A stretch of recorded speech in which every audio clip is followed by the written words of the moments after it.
Good evening, everybody. This is the regular meeting of the Downers Grove Grade School District 58 Board of Education here on Monday, September 12th, 2022 at 7 p.m. at O'Neill Middle School. The meeting is being live streamed for the public on District 58's YouTube channel. Melissa, will you please call roll? Member Doshi. Here. Member Ellis is absent. Member Hannis. Here. Member Harris. Here. Member Olchich. Here. Member Weiner. Here. Member Hughes. Here. Tonight, members of the audience will have an opportunity to provide public comment to the board later on in the agenda. The board asks anyone wishing to comment to please fill out a card and indicate the topic to be addressed. These can be placed in the basket on the table that is right outside that door. I have allotted 30 minutes tonight for public comment. All right, we would like to welcome up the students from Hillcrest School to help lead us in the Pledge of Allegiance. I pledge allegiance to the flag of the United States of America and to the republic for which it stands, one nation, under God, indivisible, with liberty and justice for all. Good evening, everyone. I am very excited to have a group of 6th grade student leaders joining us today. They are supervised by 3 lovely staff members, Courtney Rogers, Jacqueline Bernard, and Terry Lavia. But I'd like to invite up our 6th graders now. And they're going to share a little bit about some of their favorite things about Hillcrest School. Hi, I'm Jack Hazelhorst, and we would like to share some of the things we like about Hillcrest School. One of my favorite things is the playground. We have had this amazing playground for 7 years and is accessible to all students as well as visitors from in and around Downers Grove. There are a lot of options and has something for everyone. Hi, my name is Tegan, and my favorite thing about Hillcrest is Hillcrest Families. Hillcrest Families is a tradition that started 7 years ago. Every student in the building is assigned a family led by a staff member from our building. Each family has students from each grade level. Students stay with the same family throughout their time at Hillcrest. As 6th graders leave, new students and kindergartners are added to existing families. During our monthly family meetings, we focus on team building and learning different character traits. We love meeting new people and having fun with our families. Hi, my name is Rebecca, and my favorite thing about Hillcrest is Field Day. At the end of every school year, Hillcrest hosts a field day for all students. 6th grade students look forward to leading the different stations. Each classroom rotates through several different field and blacktop games. Some of them are even water games. Hi, my name is Maddie, and my favorite things about Hillcrest are mystery readers and partners in art. These are two activities where our parents/guardians come into our classrooms. For mystery reader in the primary grades, parents make a surprise visit to a classroom to read a book. For partners in art, volunteer parents visit each classroom to teach an art lesson about a famous artist and lead an art project using the different artist style and techniques. Hi, my name is Bridie, and my favorite thing about Hillcrest is the kindergarten handprints. Every year, kindergarten students are invited to add their handprint to our hallway walls. New teachers to Hillcrest also get to add their handprint on the wall. It has been a fun tradition for the past 20 plus years. Former students love to find their handprint on the wall when they return for open house in the spring. Hi, my name is Evelyn, and my favorite thing about Hillcrest are the wonderful staff at Hillcrest. For example, Mr. Bologna is our art teacher. Every week, he showcases our artwork on his YouTube channel. Grade levels take turns sharing their artwork from the week. Students get to be cast members on his weekly videos. Thank you. Thank you. Thank you so much, students. Those are just a few highlights from Hillcrest.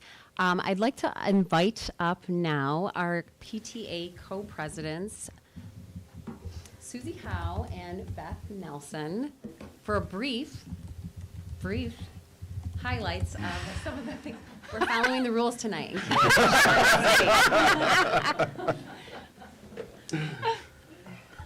Hi, thank you for having us. My name is Susie Howe, and this is my second year as co-president. Hi, I'm Beth Nelson, also my second year as co-president. Okay. And our focus for PTA is and has been building the Hillcrest community through the PTA. One of the things that we hear from families is that they really enjoy and feel part of the Hillcrest community. And we set the stage with our new family mentorship program, where experienced Hillcrest parents are paired with new families to welcome them and answer any questions they may have as they assimilate into Hillcrest. We find this encourages them to support and volunteer with our PTA. Part of the way we build a Hillcrest community is by sponsoring fun events, including a back-to-school festival, an adults-only trivia night, and family bingo nights. We are also really proud of our Fun Lunch program. It's pictured there on the right side of the screen, where twice a month we coordinate multiple parent volunteers to serve lunch to smiling kids. Right, guys? Yeah, they love Fun Lunch. It is a well-oiled machine, and we couldn't do it without our volunteers and coordinators. And we keep the fun going in the spring with two big family-centered events, our exceptional variety show at the Tivoli Theater and our Hound Dog Dash Fun Run, which I believe I also see pictured both on the screen. Thank you, ladies. So next up, I'm going to share a little bit more about our school improvement plan and how that aligns with the district's strategic plan. But first, I just want to share, this is our theme for this year. So we are family, centered around our philosophy of collaboration and hopefully those things that the students and our PTA co-presidents shared this evening just reiterate and show that unity that we have together with bringing students, staff, families, and the larger community all together. So I want to dive right into some data here that is going to show a little bit about what we've been working on with our instructional leadership team. As you can see here, this is our Illinois Assessment of Readiness 21-22 overall growth summary. So looking at this, we can see that 89% of our students demonstrated expected or high growth in math, while only 74% demonstrated the same in ELA. And I'm going to say while only, not to downplay that at all, because that's certainly good as well. But because that has become the focus of an important goal that I'm going to now share with you. So looking at our math data specifically, we've had a primary focus on math over the last couple of years. Through our school improvement plan, we really targeted the explicit implementation of our new curriculum resources, so Bridges and Big Ideas. And as a result of that, we have seen tremendous growth at all grade levels for math. So we are either exceeding or meeting those growth expectations at all grade levels. Now, looking solely at the 3rd through 6th grade students, as shown here, we've got that 89% of students who are demonstrating expected or high growth. When we look at the next slide here, this is showing a side-by-side for reading from our spring 2022 map alongside our spring 2022 IAR. When we look at our MAP results, we have 63% of our students meeting the benchmark. We do note here that 6th grade demonstrated lower than expected growth. However, when we compare to the IAR, which I'm just going to note that incorporates writing. I think that's a really key takeaway from this. We only have 47% of students meeting the expectations. And we did have 2 grade levels that showed lower than expected growth. So we started to dig a little bit deeper then. As an instructional leadership team, we followed the cycles of inquiry process, and we wanted to identify a root cause or an area that a relative problem area that we would be focusing on. So while the team felt strongly that writing was probably going to be that area of relative weakness, we needed to do our due diligence and really looking at the data and either proving or disproving, what our speculations were. So this involved analyzing our previous IAR data, as well as coming up with some of our own measures. So looking through the IAR data, we determined that writing was a potentially negative contributing factor to our overall student outcomes with ELA. So on the top graph there, you can see our third grade scores showed more consistency across all of the subtests. But then as we got looking into 4th, 5th, and 6th grade scores, writing really stood out as a relative area in need of improvement. So you can see the graphs show the different percentages. Meeting or exceeding is in green, nearly meeting in yellow, and then below level in red. So the first 3 subtests are reading based. We have literary, informational text, and vocabulary. And then the last 2 bars in each set show our writing subtests, written expression and conventions.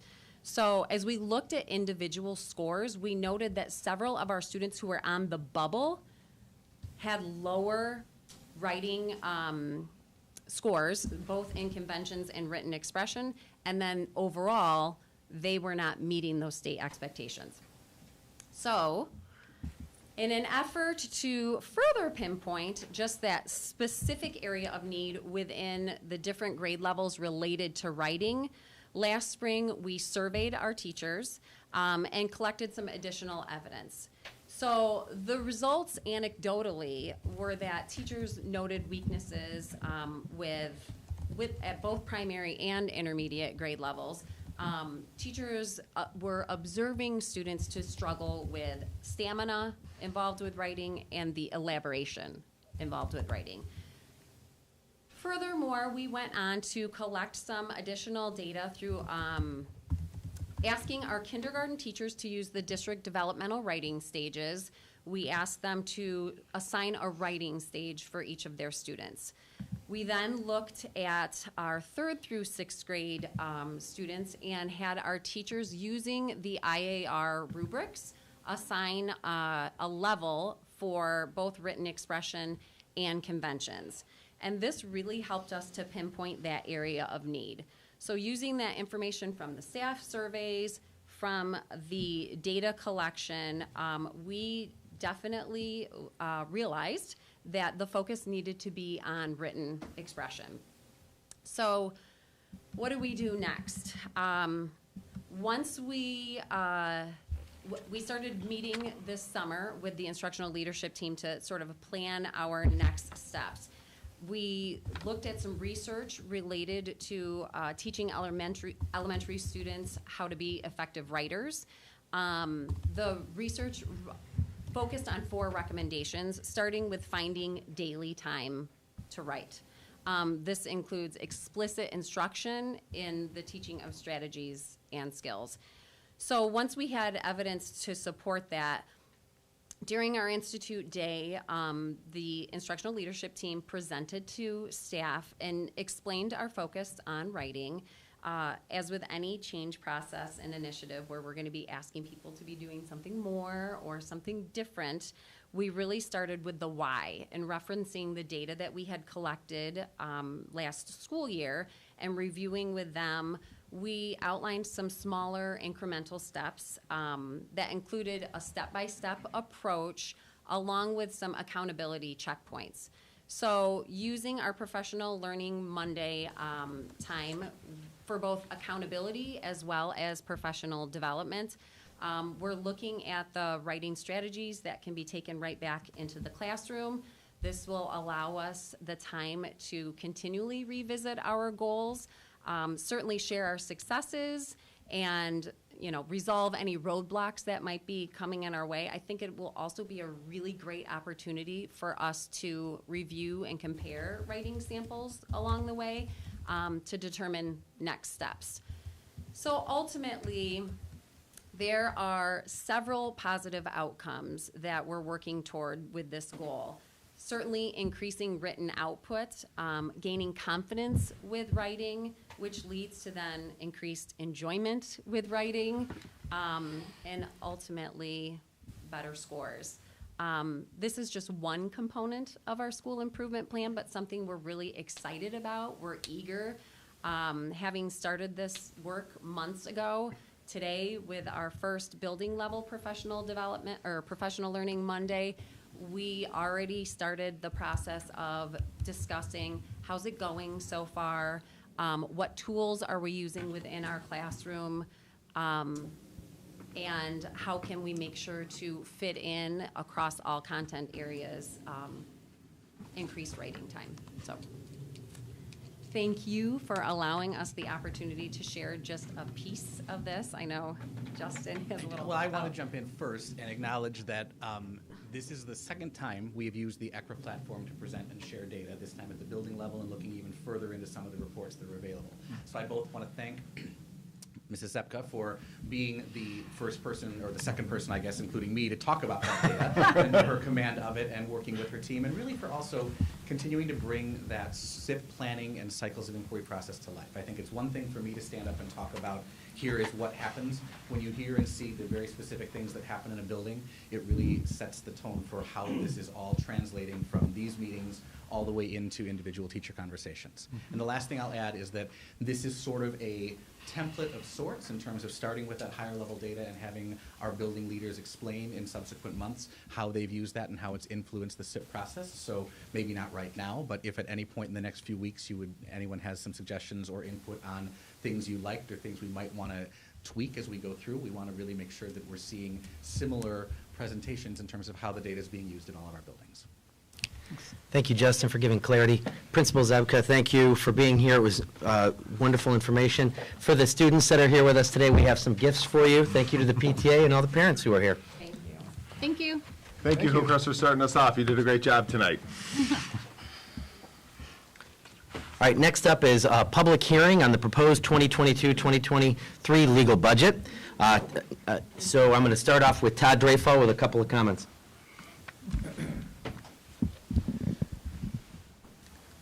This is always the legal part of the budget process, where the budget's been on display for 30 days and there's a hearing prior to a board approval. It's for District 58. It's somewhat anticlimactic because the majority of the work for the budget happens in the spring.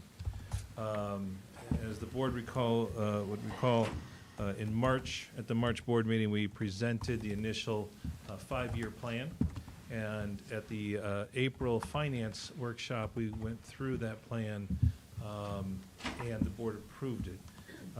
This budget is based on that plan, which is based on the strategic plan, based on the curriculum updates and the structure that is in that piece. And so it's the end and the culmination of that process that really starts in December of this year for 2021, when we start looking at what revenue estimates are, where we're at on curriculum updates, technology, and all of those things start to happen. What we can share in this is it is a balanced budget. The budget does meet the fund balance policy that the district, that the board has put in place a year ago. That fund balance policy is that the ending fund balance for operations is within 35% of the budgeted expenditures. That's so that we have enough cash on hand during our low cash point right before the early spring taxes come in, so that we have funds to pay. Other than that, it meets all the guidelines that we have put into that process. The building budgets that the principals have and their expenditures is added into that, and they have an opportunity to go through and determine with their teams how they're going to allocate the funds that they have on a per pupil basis. So other than that, if there are questions on the budget, that's all I have. I think we're good. So at this time, I will declare the hearing open to allow members of the audience to comment on this topic. Anyone wishing to be heard, please stand, come to the podium, state your name, attendance area, and/or organization, if any, for the record. Marshall Schmidt, Pierce Downer. I want to address one specific line item in the budget. At last month's meeting, I was shocked to hear Mr. Dreyfus get up and say that $500,000 had been transferred from your fund, your operating fund, into a fund to pay for rent for 25 years at the new Village Hall. He justified it as saying that it's to benefit all taxpayers, but there was no other explanation, and I was so shocked I didn't get up and comment because I wanted to do the calculation as to what impact that had on the future finances of the district. As really anyone who has ever spent money understands, when you pay money up front, when you pay rent for 25 years in advance, you are giving up the present value of that money that you have. It could be in a bank account making interest, earning interest, and we did the calculation, and if you use a 6% rate of return, you've just given away $1.6 million over the course of those 25 years.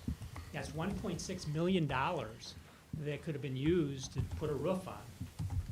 It's $1.6 million that could have been used to do the safety improvements that you're touting in the referendum.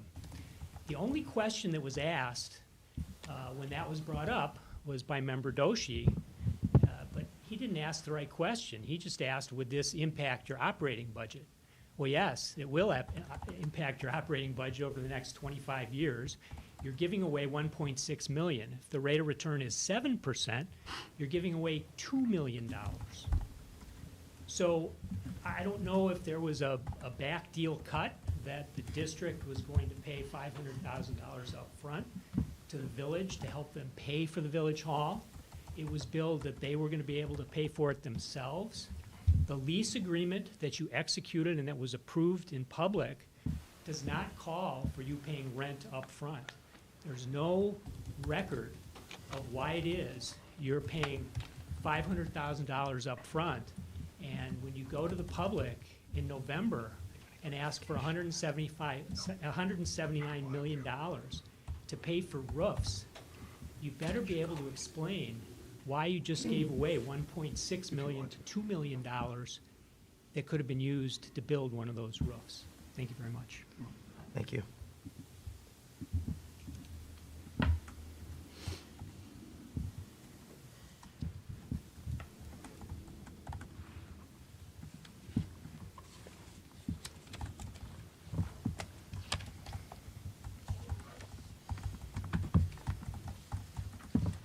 Anyone else? All right, there being no further comments, I now declare the hearing closed at 7:22 p.m.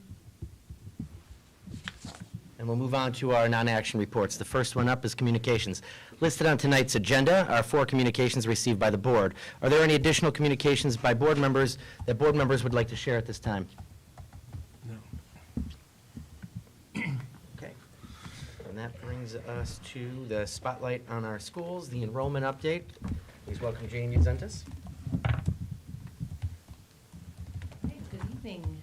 How are you? I'm going to spend a little bit of time tonight updating our board on where we are with our enrollment for the upcoming year. There are really no surprises, and we are really very consistent with our prior years as far as our student registration and enrollment. So the first, at the start, really is that review of our priorities and those class size targets that we're striving to accomplish 80% of our classes, having 24 or fewer students in K through 2, and then grades 3 through 8, that 80% of our classes having 26 or fewer.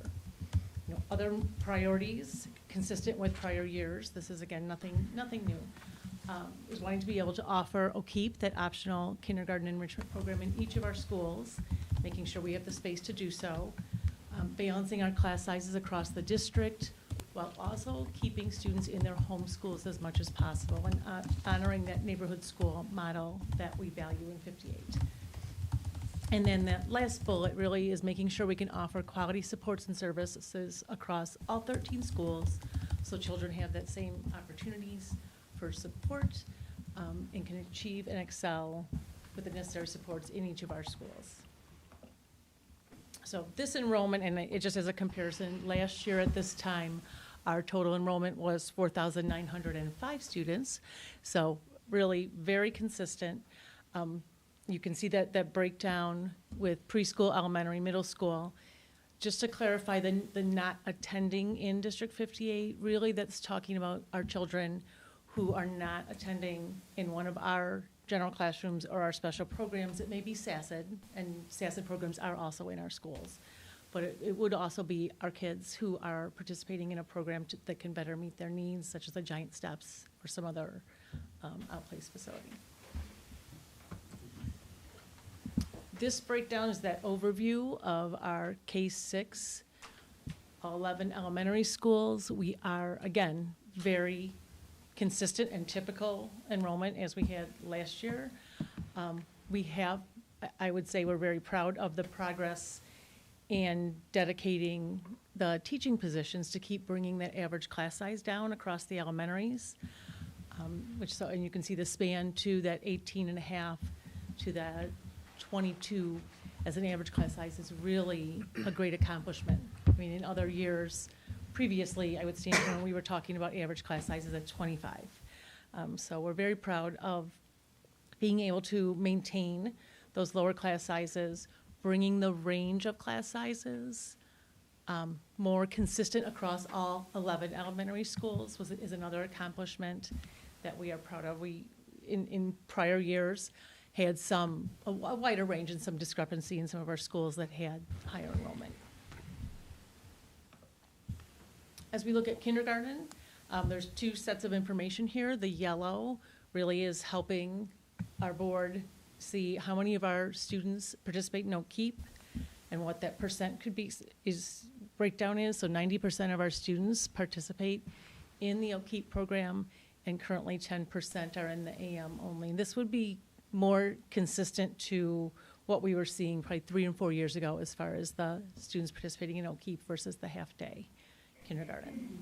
And then the blue, that really is helping get that snapshot of, okay, what do the class sizes look like for the AM part of the day?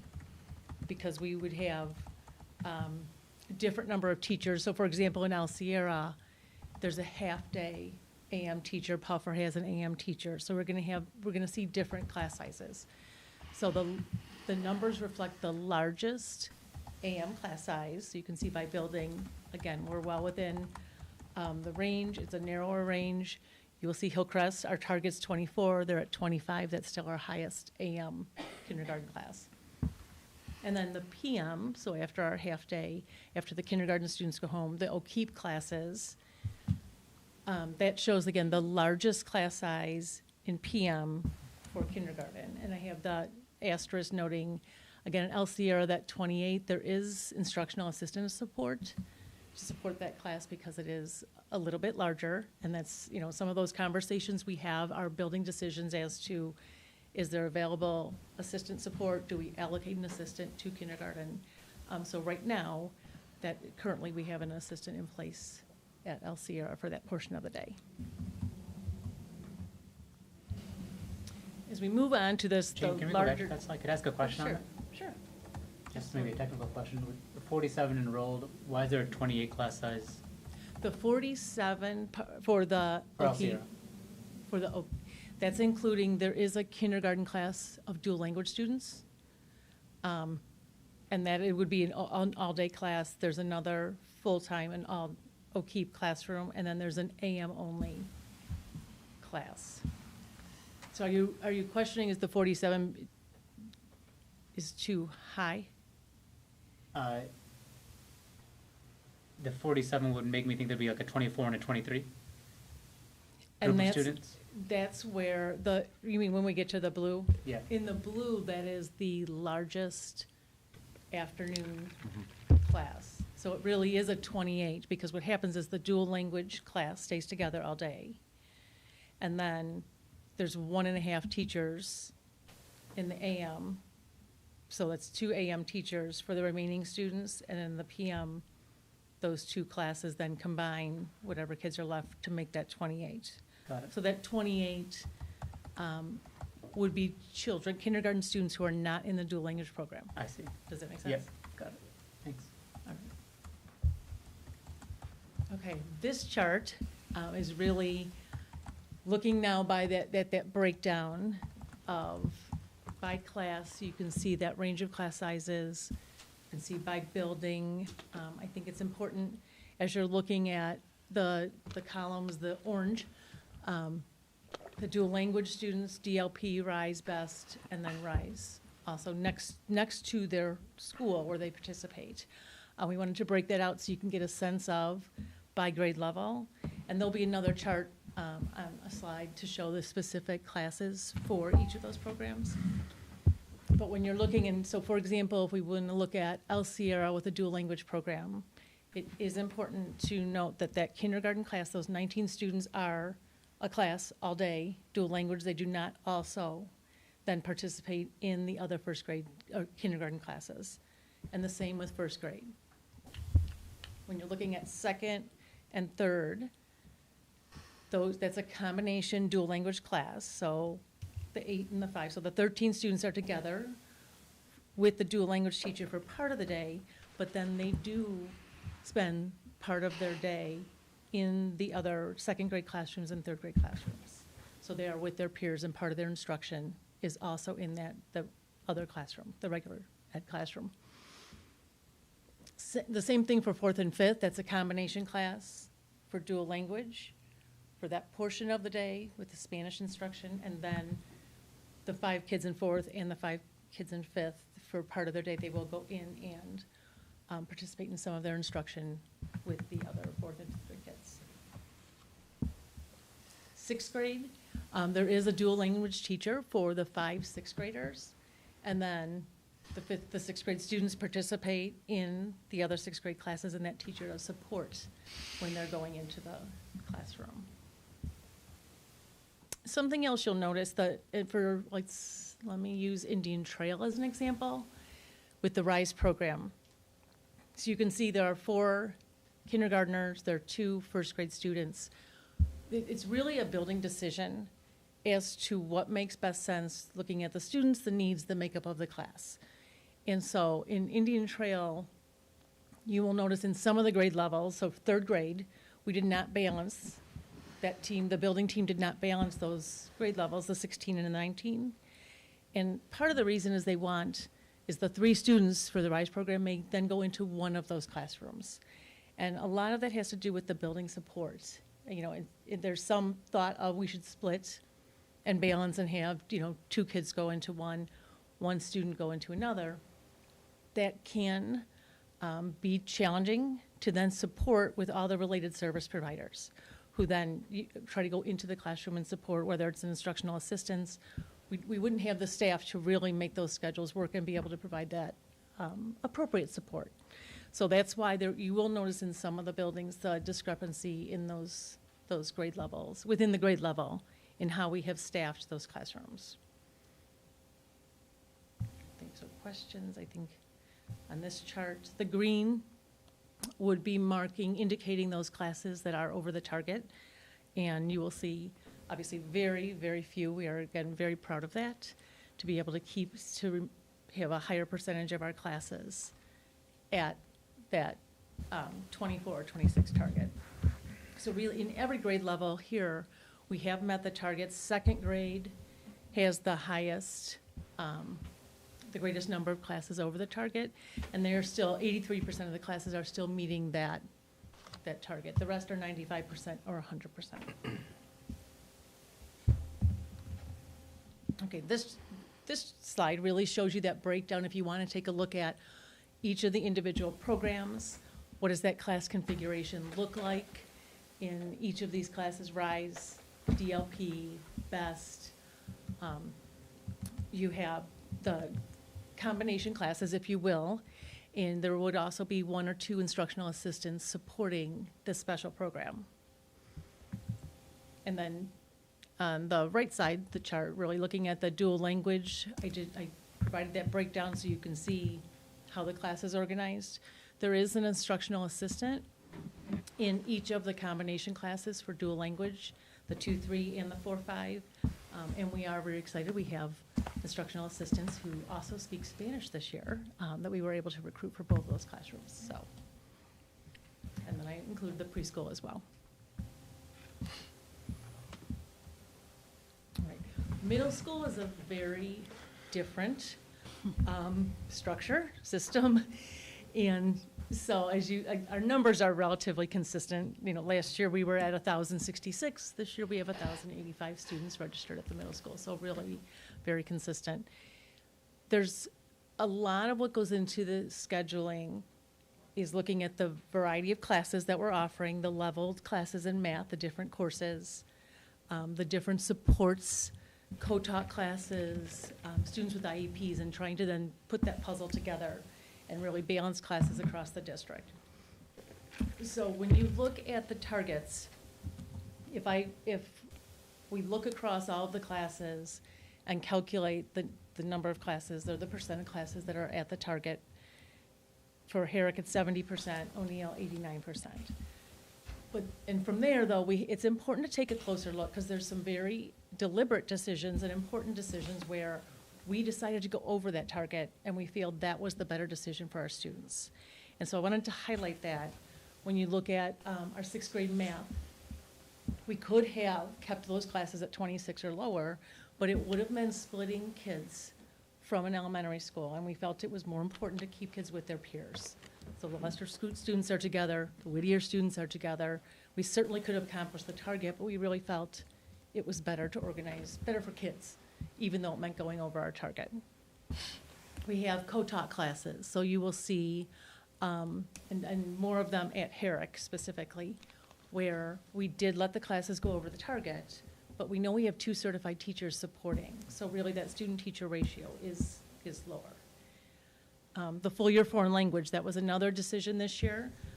That was a difficult decision.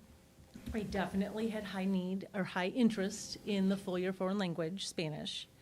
We posted a position in May. We recruited. We interviewed every candidate, every applicant. We actually sought out applicants who hadn't applied but we knew were certified, and still found ourselves in a place where we couldn't fill that part-time position. So where our team landed is we either were going to be having to cap the class and not having students participate, or we could let those classes go over the target, and we felt it really was a better decision for our kids to go ahead and have those classes go over the target, even though it meant we weren't going to meet that 80%. And then finally, the other area we're looking at more closely is PE. That's a little bit tricky. The classes are larger. The spaces are confined. So even if we add a teacher, there's nowhere else to take the kids. And so we are trying to look for some other creative solutions, again, at Herrick, with our space, with making sure we can support the classes. Maybe it's an enrollment instructional assistant to help with supervision, because that is the other area really that for Herrick has caused us to be at that target of 70%. So when I recalculated looking at, okay, the deliberate decisions to go over the target, if I factor those in, we're really at 79%. So we're close enough, we're very close to meeting that 80% threshold that we were striving for. Okay, our student support positions, a quick update, there have been, these are relatively consistent. We have had some increases. As you know, we are very proud of the additional programs and supports we're able to offer our children, the addition of intervention supports, the dual language program. We've increased supports for psychologists, mental health providers. Our nursing staffing has, again, we've maintained that high level. We added a counselor at the middle school level. So I wanted to include all of these pieces because really what education looks like now is very different from 20 years ago, actually from 10 years ago and even 5 years ago. And our kids have so many more opportunities and supports to help them be successful academically, socially, emotionally. And with that leads into that looking more closely at our space. So when we look at our building utilization, because again, education looks different in our buildings, we do have space constraints really in the majority of our schools. As we've expanded our programs continue to grow, and we want the programs to be here in-house. For DLP, RISE, BEST, we are proud of the dual language program and want to allow that program to grow. Other programs that increase our space or impact our space, we have 5 classrooms for SASID, We think that is beneficial for kids because we have our children are participating in those classes, our Downers Grove students. The intervention services, with that, it's a wonderful thing for the kids, but we need somewhere to provide that instruction. We have small group, intervention services. We have our band and orchestra program at all of our schools. Occupational therapists and the sensory support rooms in our buildings, particularly with the special programs. So that's led us to, and it's just an awareness piece here, is that we have to be very mindful. Our team is very mindful as we're working with our building administrators and staff, as well as our board, of the increased number of shared spaces. Art and music are on a cart, and they travel room to room at Lester and Highland. We are facilitating our intervention support in libraries and conference rooms. We have conference rooms and conference tables now in principals' offices. Band and orchestra is on the stage in many places in conference rooms. So it's an impact. I'm not suggesting it's a negative. I think we very much think the programs we have for our kids are critical and important for our students. Again, we are just getting to that point of we have a lot of shared spaces and really are getting creative with how we utilize space within our schools. So, and with that, really, our year's off to a great start. As always, we will continue to monitor enrollment. Class sizes are honestly we are still getting registrations, and we still have some students moving out, so our numbers are changing on a weekly basis slightly, no big changes, but we will continue to obviously monitor, adjust, review our student data throughout the year, and that's as we look at appropriate levels for certified staff, but also our instructional assistant positions. So with that, are there questions? Gene, I just want to say, while a lot of that looks similar to the way we've seen it in the past, I really do appreciate the expansion, kind of a little bit better view, kind of deep down in there, and also just the shift in numbers that we've seen, the number of green that we saw. Not only are we seeing less of those, but that number is closer to the target than it used to be. We used to see 30s in there, or we used to see split classrooms, which we haven't had now in the last couple of years. So that was a tremendous amount of detail, and I appreciate it. But I open the floor to any questions on staffing. I just want to say I love the level of detail. I think it kind of strikes that balance for this environment, but also kind of addresses some of those unique situations in each of the buildings. When you kind of talk with the principals, I think they have a lot of logistical challenges to kind of accommodate all this. So I think from a board member's perspective, seeing this for 3 years, I think this level of detail is like perfect to kind of bring forward for this audience. So thank you. Thank you very much. I appreciated the altitude as well. I had a question about the 10% of students that don't participate in OKEEP. Do you have a sense for what the top 1 to 2 reasons are for those handful of students across the district that choose not to participate? I don't, but I don't know, Kevin, if you... Yeah, anecdotally, certainly we don't have survey data on this, but speaking with families when we ask them, some is that it is just not a requirement to have your child in full day, and there are people who want their children home in the afternoon.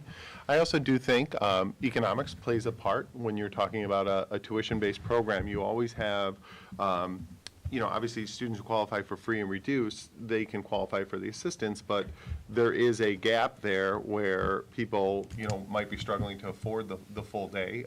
So those are the 2 most common reasons that I hear in terms of why people aren't going into OKEEP. Some choose just not to because they prefer to have their children home. Others, it's a tough economic decision.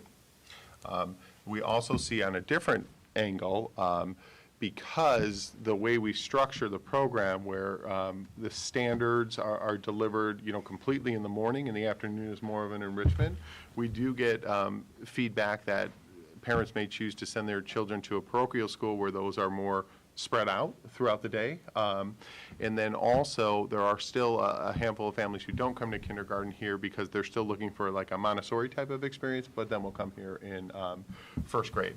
I will also say that is one of the reasons in terms of economics why we are really looking for creative ways to find a path to full-day kindergarten.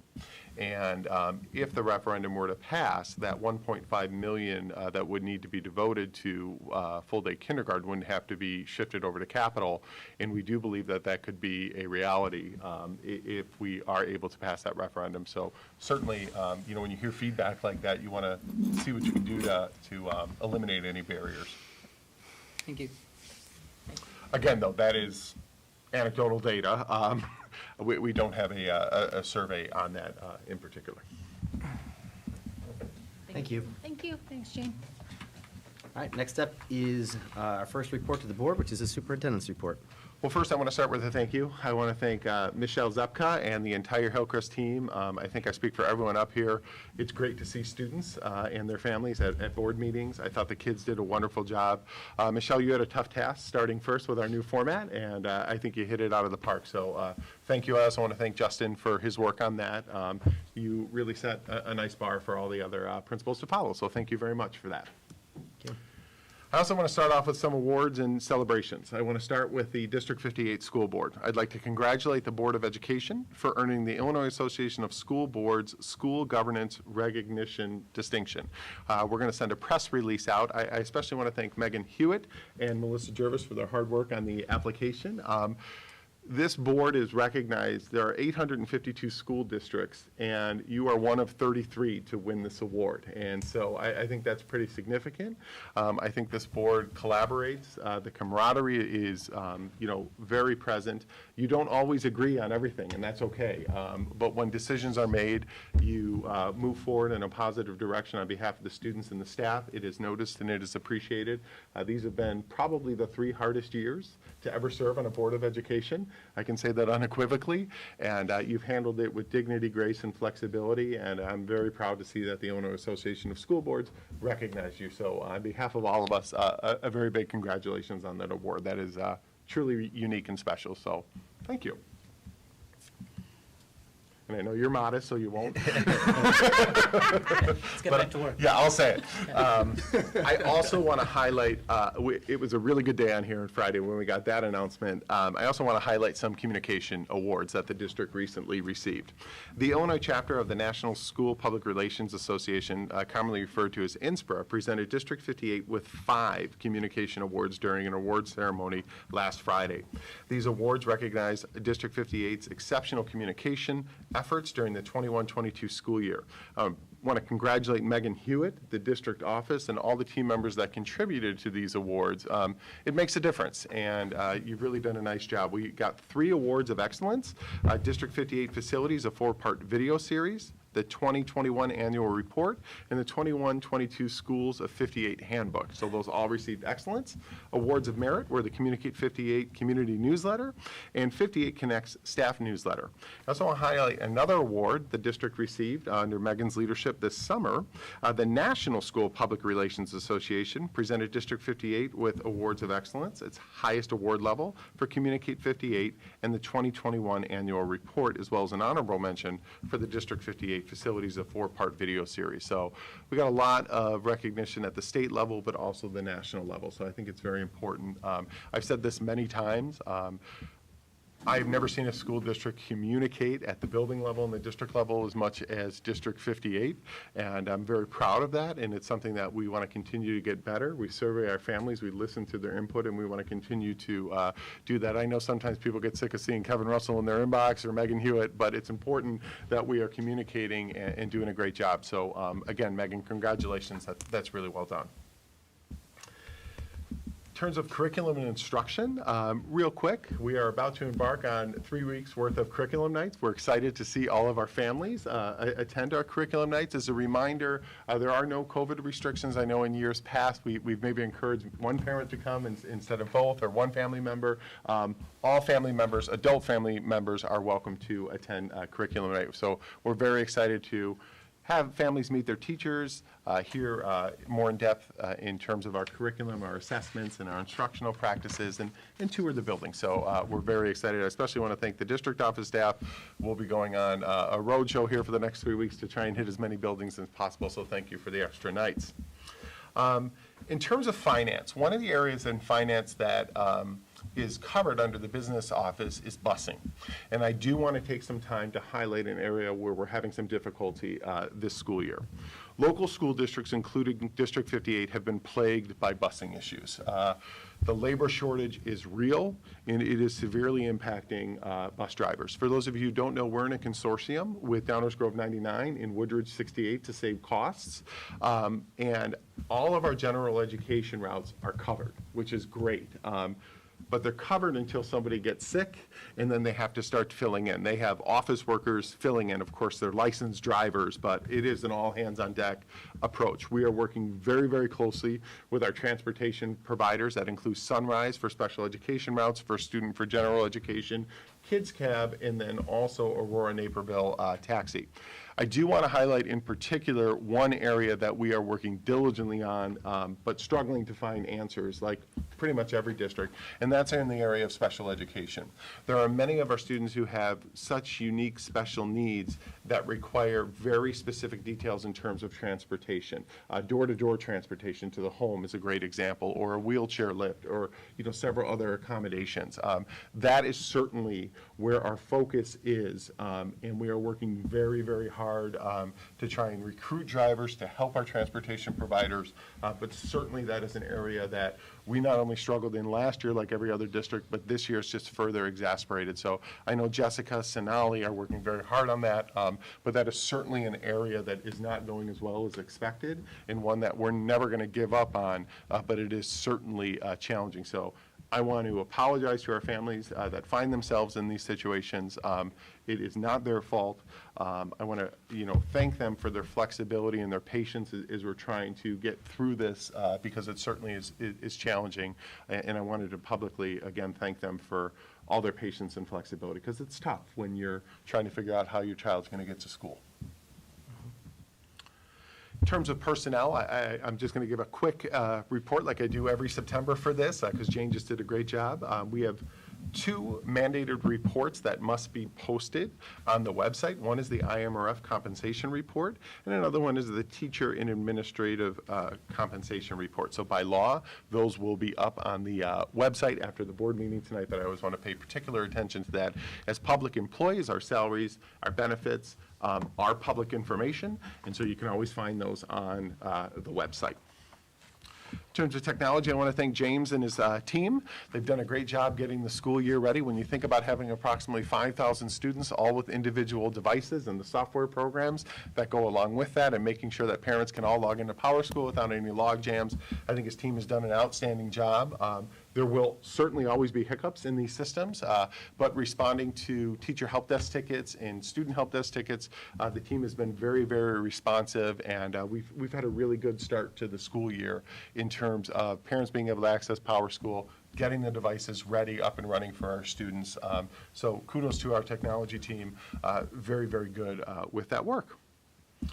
In terms of student services, I want to highlight Building Bridges. This is a parent-teacher group under the Downers Grove Area Council of PTAs. They work to help bring families together for children with special needs, and they do a really nice job. They're going to host their Special Needs Resource Fair. All are welcome on September 20th. That's a Tuesday, 7 p.m. at the Moose Lodge in Downers Grove. As a special ed parent myself, I would encourage anyone to reach out to this group. They're a great network to have. They are a tremendous support. They help families connect with resources both inside the district and outside of the district. Jessica and Jacqueline Cadard do a nice job, as well as Lauren Hartilius working with Building Bridges, and Peggy Delaney spearheads a lot of the work, and she does a very good job with that as well. So if you're interested in more information, please contact the district, and of course, Megan will be putting that in all of our parent communications. In terms of public relations, one of the things that we do in public relations is we partner with the Education Foundation, and this is their Super Bowl week. I know Karat likes to use that term when we do the legislative breakfast, but I'm happy to share the Education Foundation will host its annual Oktoberfest this weekend on Friday, September 16th, and Saturday, September 17th. The headliner on the 17th, on Saturday night, will be the Freddie Jones Band. So if you're of my age group, that was big back in college. and a lot of fun, and I think it'll be very, very well attended. We do have a request. It is an enormous event. The money comes back to our staff and our students. They need volunteers. So if anybody is able to volunteer, you can go on the foundation's website. They have a link. I want to thank all the staff members, board members who are volunteering at that event, but it really is a big production on Friday and Saturday. So if you have some time out there and you're listening, please consider helping the foundation out. That concludes the superintendent's report. Fantastic. Any questions or comments? All right. Then time for some monthly business and treasurer's report. Todd Dreyfel. You have your year-to-date report. This is your first one for the year. It has the proposed budget against it. There's a couple of pieces you can look at from this year to last year at this time. On the expense side and supplies and materials in the ed fund, it's quite a bit higher. That's due to those, to the iPads that were purchased, and a large amount of that is being funded by a federal grant. So we received the money actually in September, so you'll see that next month. But $2.4 million of the supplies, about 1.6 of that was laptops. So that's why it's going to be trending higher. Obviously, this time of year, you will see the next couple of months where certain things, as we are clearing our invoices, the beginning of the year is when we're buying things for the year, and so you'll have that piece. The other piece on the revenue side is you look at the property tax number currently versus last year. Last year had an adjustment where the county switched, where they had didn't have an end of June distribution, had a July distribution, so we had a larger tax receipt in July of 2021, which then kind of posts that up so you have that model. But overall, we're in good position to where we expect to be, and things are trending as accordingly. In fact, sometimes a little bit better in some spots. I wanted to comment on the interest rate piece. I would love to have 6 and 7% return. When we talk about our investment structure is short term in that when we put out investments into insured CDs or treasury notes and those type of things, we can take them out now. We will take them. We will invest when we receive the large bulk of property taxes in September, and we will need that money cash on hand come May, I shouldn't say May, April, and first week of May, to make sure that we meet payroll. And the board well knows that at times we've had $1 million in the bank to be able to cover the $2 million payroll right before the taxes come in for that early spring.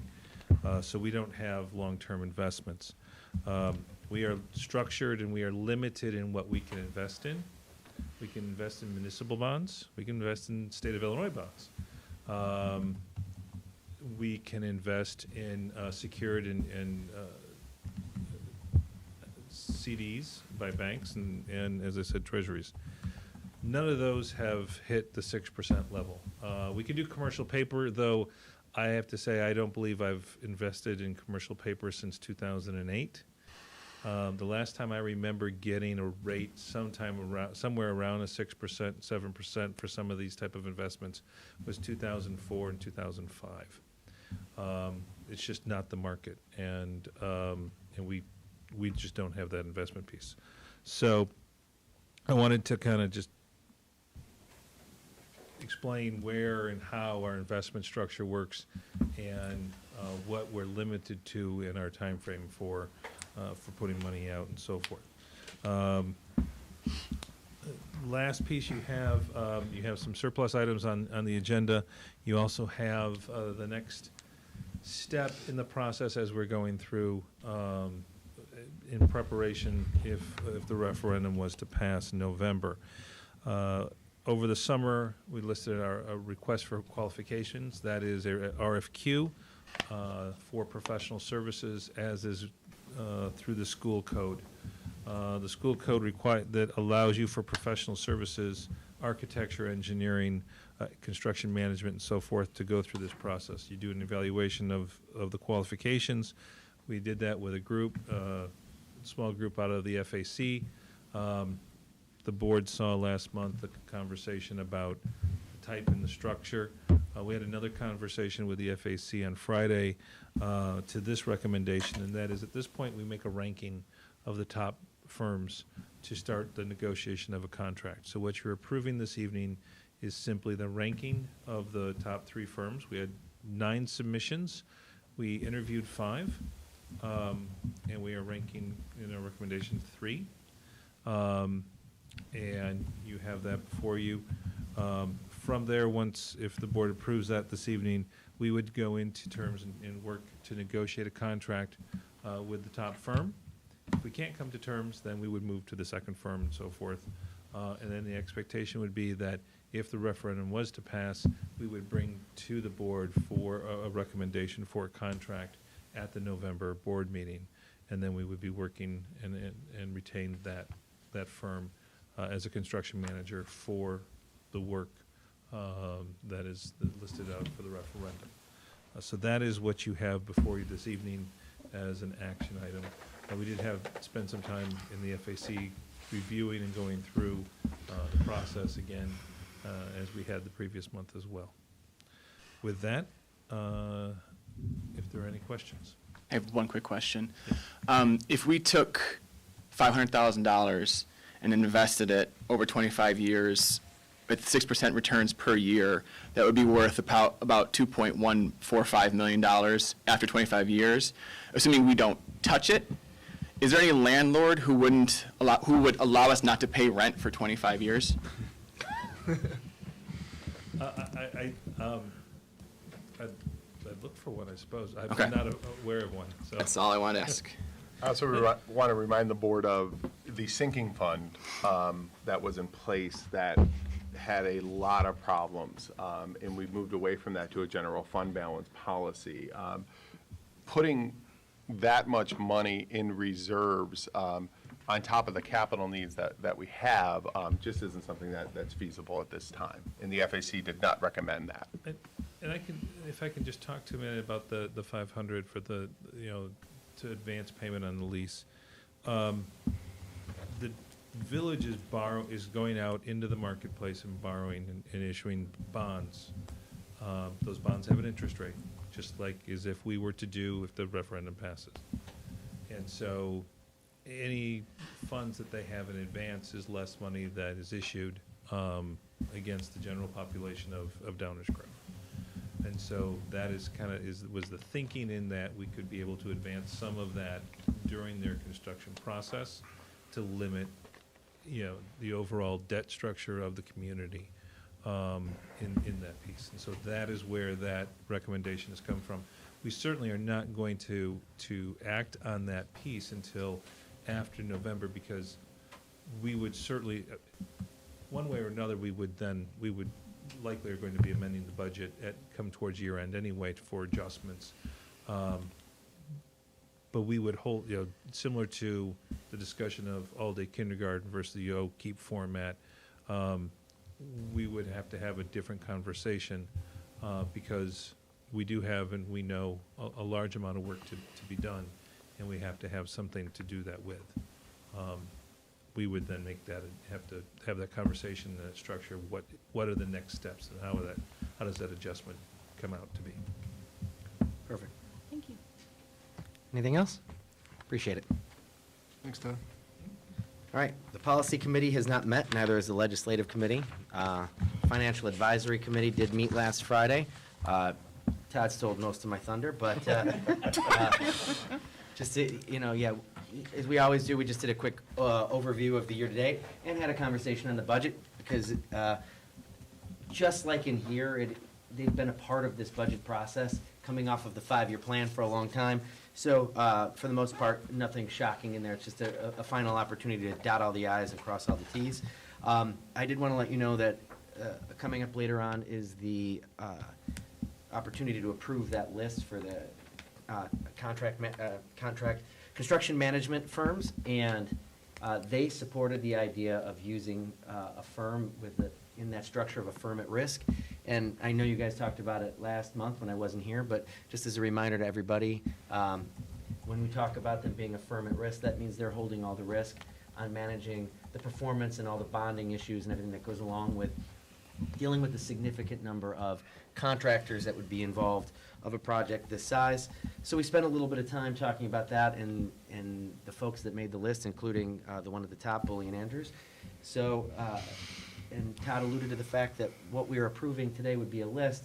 And when you work with a company like this, it is a little bit different in that this is not like a bid situation where you go and find the lowest bid. This is an opportunity for them to go and negotiate to try to get the best bid. If they can't get within our range on that number one, they would go to number two and potentially number three.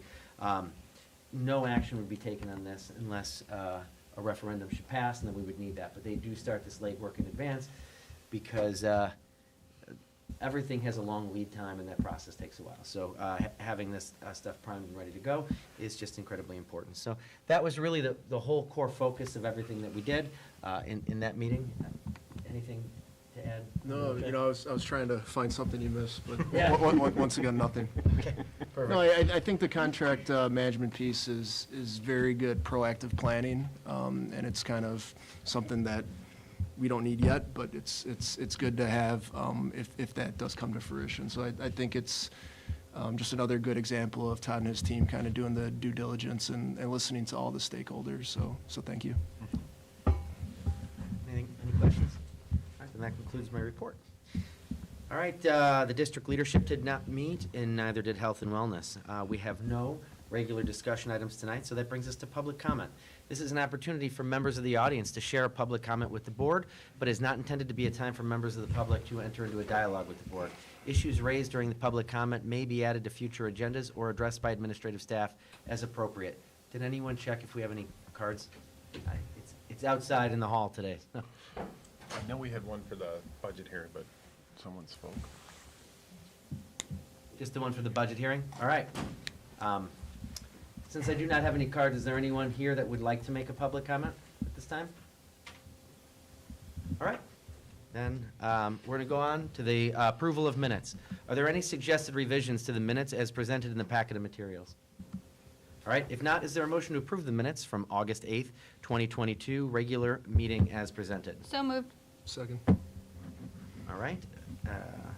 All those in favor? Aye. Any opposed? The motion carried to approve the minutes of the August 8th, 2022 regular meeting as presented. Next up, we have the consent agenda. Are there any items a board member would like to have considered separately? All right, if not, is there a motion to approve the consent agenda consisting of the personnel reports and financial statements consisting of the list of bills and summary? So moved. Second. All right, Melissa, will you please call roll? Member Weiner. Aye. Member Doshi. Aye. Member Hannis. Aye. Member Harris. Aye. Member Olchek. Aye. Member Hughes. Aye, the motion carried. The consent agenda has been approved as presented in the packet of materials. A couple of recommendations for action tonight. The first one is the 2022-2023 budget. Is there a motion to approve the 2022-2023 budget as presented? So moved. Second. All right, any discussion? Okay. Melissa, will you please call roll? Member Olchek. Aye. Member Weiner. Aye. Member Doshi. Aye. Member Hannis. Aye. Member Harris. Aye. Member Hughes. Aye, the motion carried to approve the 2022-2023 budget as presented. Next up is the construction management firm ranking.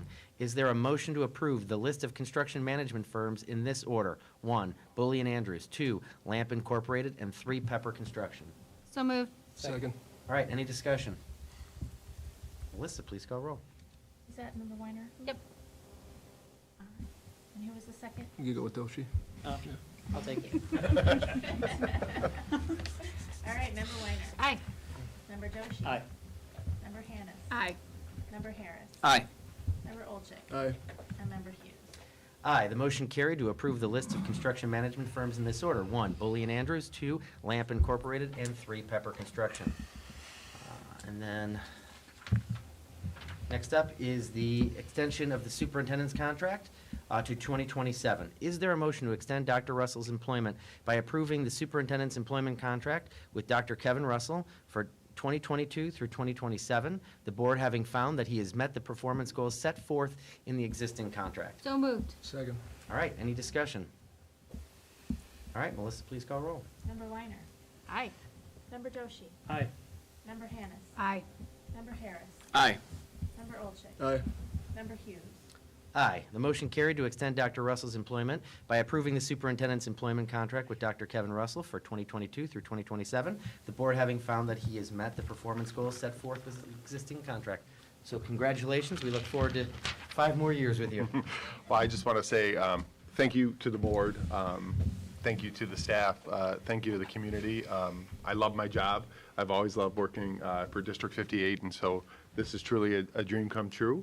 And, as I said, when you hired me, you're going to get my full effort all the time. And, I, again, just am very grateful for this opportunity and this extension of the opportunity. So thank you. Thank you. Thank you. Thank you. All right, next up is the purchase of Math 180 Math Intervention Program. Is there a motion to approve the purchase of the Math 180 as outlined in the attached quote? So moved. Second. All right, any discussion? Just do a couple, I read the memo, maybe a couple of headlines around this program. Happy to.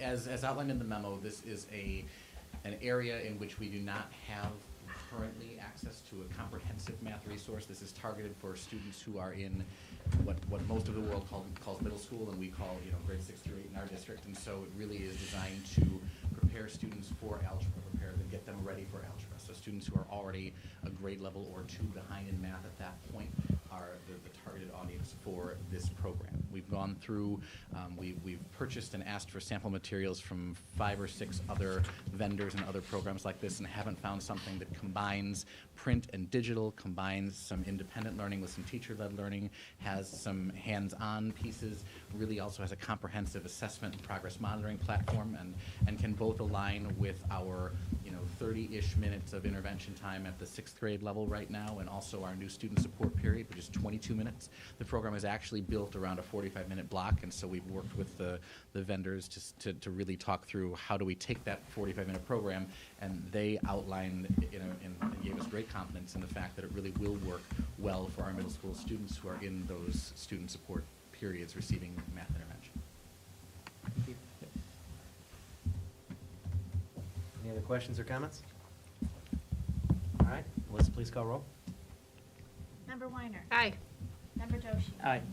Member Hannis. Aye. Member Harris. Aye. Member Olchek. Aye.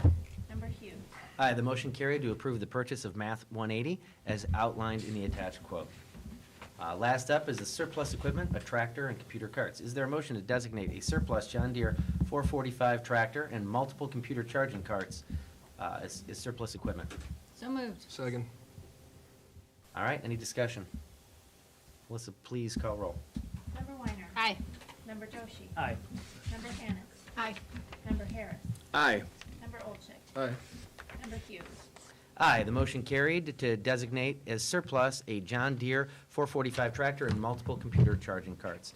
A couple of announcements. The next Financial Advisory Committee will be on Monday, October 7th at 7 a.m., and the next regular board meeting will be back here at O'Neill on October 11th at 7 p.m. The board will now meet in closed session. Is there a motion to move to closed session to discuss the discussion of minutes of meetings lawfully closed under the Open Meetings Act, whether for the purpose of approval by the body of minutes or the semi-annual review of the minutes as mandated by Section 2.065 ILCS 120 2C21? So moved. Second. All right. All those in favor? Aye. Aye. Any opposed? All right, the motion carried. The board will now move into closed session to discuss after a short recess. It is currently